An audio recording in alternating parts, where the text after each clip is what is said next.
Նյու Յորքի Herald Square հրապարակը ամառային ծաղիկներով է լցվել, սովորականից մի փոքր շուտ Մանհեթենի այս անկյունում ծաղկային տոն է բերել ամերիկյան Macy's հանրախանութային ցանցը։ Ինձ դուր է գալիս, որ նրանք ամեն տարի նոր թեմա են ընտրում, ծաղիկներն էլ իրական են։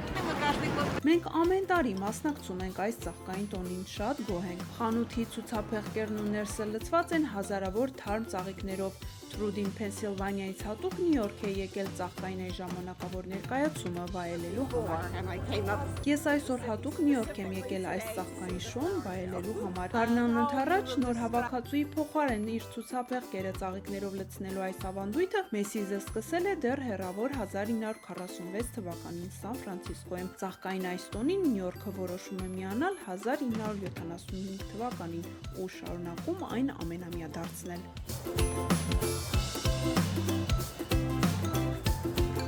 Macy's-ի ամենամյա ծաղիկների շոուն այս տարի 48-րդն է, տոնին միացել է նաև Dior-ը ու խանութը լցրել բազմահազար ծաղիկներով, որոնցից պատրաստվում են Dior-ի ամենահայտնի օծանելիքները։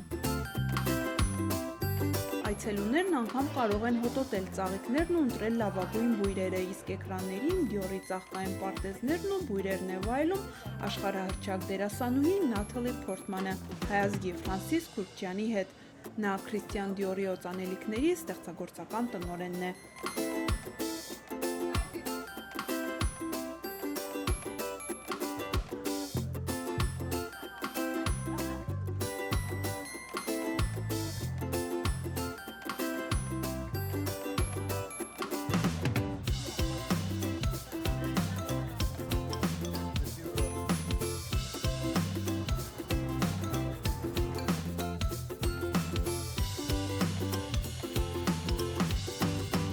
Սոնա Հակոբյան, Ամերիկայի ձայն, Նյու Յորք։